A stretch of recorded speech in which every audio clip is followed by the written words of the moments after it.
세 번째 이야기, 꼬리들에 관한 이야기.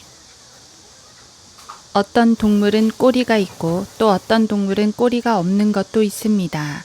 그리고 어떤 동물의 꼬리는 길지만 어떤 동물의 꼬리는 짧기도 합니다. 어떤 동물은 아주 부드러운 꼬리를 가지고 있어서 그 꼬리들은 솜털같이 아주 촉감이 좋습니다. 개구리와 두꺼비, 그리고 기니아 피그, 속칭 모르모트는 꼬리가 없습니다. 그런데 여타 동물들은 왜 꼬리가 있어야만 할까요? 파리들은 개구리와 두꺼비들을 귀찮게 하지 않습니다. 왜 그럴까요? 그래서 그들은 원숭이처럼 꼬리로 나뭇가지에 매달려 이리저리 다닐 필요가 없는 것입니다. 하나님께서는 꼬리에 관한 일들을 알아보던 중 나에게 지혜를 주셨습니다. 나는 이제 꼬리들에 관한 이야기를 하면서 몇 가지 이유로 인해서 우리의 관심을 끌만한 것들을 말씀드리고자 합니다. 먼저 우리는 개꼬리에 대하여 그 진지한 이야기를 알아보기로 하겠습니다. 여러분은 누구나 개가 꼬리를 흔드는 것을 보면 금방 그 개의 감정 상태를 알 수 있을 것입니다. 여하튼 여러분은 마음이란 상대편과 밀접한 관련을 맺고 있다는 것을 알고 있습니다. 개는 기분이 좋으면 꼬리를 빠르게 흔듭니다. 그러나 그 개가 꾸중을 듣게 되면 그 주인 앞에서 자비를 구하듯이 꼬리를 천천히 그리고 느리게 살래살래 흔듭니다. 두 다리 사이에 꼬리를 감추게 되면 그는 잘못을 시인하는 것으로 그가 채찍을 맞았음을 말해주고 있는 것입니다. 나는 경우에 따라서는 사랑스럽고 귀여울지라도 나의 조그만 강아지 그웬돌린을 채찍질하는 경우가 있습니다.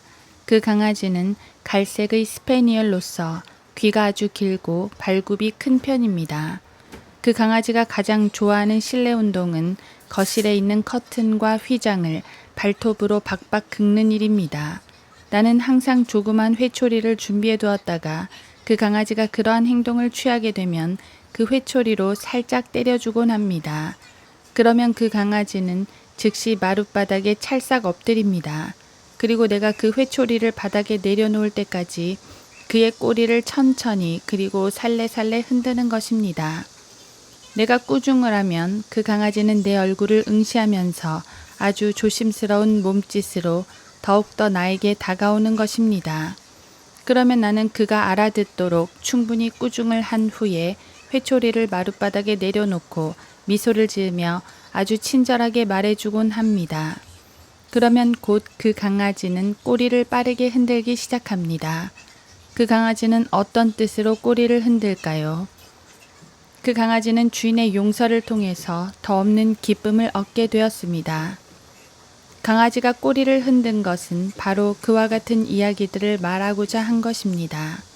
소나 말들 사이에서도 뜨거운 여름날 목장에서 풀을 뜯고 있는 모습을 쳐다보고 있노라면 그들 사이에서도 다정함을 엿볼 수 있습니다. 두 마리의 소와 두 마리의 말이 서로 함께 풀을 뜯고 있는 것을 보면 그들은 맞은편에 있는 자기 짝의 어깨와 목에 달라붙어 있는 파리들을 자기들의 꼬리로 서로 쫓아내주는 것을 발견하게 됩니다. 그들은 자기들을 불편하게 하는 어떠한 조그마한 일이라도 서로 보살펴 줍니다. 그들은 그들 상호 간의 안녕에 관심을 가지고 있습니다. 그들은 서로 간의 편의를 증진시켜 줍니다. 우리들도 그와 같이 마음을 함께 나누고 서로 간의 기쁨을 더해주고 서로 간의 짐을 나누어 진다면 얼마나 복된 일이겠습니까? 대부분의 원숭이들은 긴 꼬리들을 가지고 있습니다. 그들은 항상 서로 매달리기도 하고 서로 간 기어오르기도 하고 서로 간 장난치며 이리저리 헤매기를 좋아합니다. 그들은 꼬리를 뻗쳐서 멀리 떨어져 있는 나뭇가지를 움켜잡아 그들이 원하는 음식물을 취하기도 합니다. 그들은 그들의 꼬리를 현명하게 활용하여 재빠른 동작을 구사할 수 있음으로 해서 어떤 적으로부터도 안전한 탈출을 도모하고 있는 것입니다. 주께서 모세에게 손을 내밀어 그 뱀의 꼬리를 잡으라고 말씀하셨습니다. 그랬더니 그 뱀은 즉시 그의 손에서 막대기가 되었습니다. 나는 산악인들이 뱀을 만나면 재빠른 동작으로 뱀의 꼬리를 낚아채자마자 순간 채찍질로 목에 타격을 가하고 머리를 깨부수는 것을 보았습니다. 성경에는 삼손이 수백 마리의 여우들을 잡아다가 각각 2마리씩 꼬리를 서로 묶어서 그 꼬리 가운데 회를 끼우고 불을 붙여서 필리스티아인들의 아직 배지 않은 옥수수밭으로 들여보내 곡식단과 배지 않은 옥수수와 포도원과 올리브를 함께 불살랐다고 기록되어 있습니다. 감히 어느 누가 동물의 꼬리를 이용하여 분노를 터뜨리고 복수할 수 있으며 적에게 그렇게 엄청난 타격을 가할 수 있다는 말입니까? 재판관기 15장 4, 5절. 자, 이제 성경을 자세히 살펴봅시다. 욥기는 리비아단에 대하여 다음과 같이 기록하고 있습니다. 그는 그의 꼬리를 백향목같이 움직이고 돌들로 된 그의 힘줄은 함께 얽혀 있도다. 욥기 40장 17절. 하나님께서는 동물들이 그들의 꼬리를 어떻게 움직이는지 알고 계실까요? 물론입니다. 그분께서는 아주 잘 아십니다. 왜냐하면 그분이 그것을 만드셨기 때문입니다. 그분께서는 꼬리를 움직이게 하는데 사용되는 모든 근육들을 고안하셨고 설계하셨습니다. 우리가 꼭 기억할 것과 결코 잊지 말아야 할 것은 하나님께서는 자연의 모든 피조물 하나하나에 자상하게 관심을 갖고 계시다는 것이며 주님이신 예수 그리스도께서 그 모든 피조물의 세세한 부분까지도 다 창조하셨다는 사실인 것입니다. 이스라엘이 어떤 때는 머리로 비유되었고 또 어떤 때는 모든 이방 나라들의 꼬리로 비유되기도 하였습니다. 솔로몬의 시대에 있어서는 이스라엘은 머리였습니다. 그러나 예수 그리스도께서 이 땅에 오셨을 때에는 이스라엘은 꼬리가 되었던 것입니다. 이스라엘이 예수 그리스도를 거부하였을 때는 그녀의 땅은 이방 국가들 사이에 잃어버린 바 되었으며 더 이상 이스라엘은 그들의 메시아이신 예수 그리스도께서 이 땅에 다시 오셔서 그녀의 주님으로 왕으로 구세주로 받아들여진 때까지는 머리로서 군림하거나 통치할 수 없게 된 것입니다. 이스라엘은 지금 세계 여러 국가들 중에 가장 작은 국가 중의 하나이지만 팔레스타인에 있는 그녀의 땅은 곧 속히 회복되어서 머지않은 장래에 이방 국가들 중에 머리가 될 것이 틀림없는 것입니다. 공작새 꼬리보다 더 아름다운 것이 어디 있겠습니까? 또 금조 꼬리보다 더 멋있고 흥미로운 것이 어디 있겠습니까? 오직 하나님께서만이 그러한 경이로운 창조물들을 만드실 수 있는 것입니다. 공작새의 꼬리는 너무나 아름답습니다. 물론 다른 부분도 아름답습니다. 멋있는 도안과 색조, 물결치는 듯한 곡선미, 감탄할 만큼 부드러운 촉감 등등 이 모든 것은 위대하신 우리 주님의 아름다운 그 자체를 말해주고 있는 것입니다.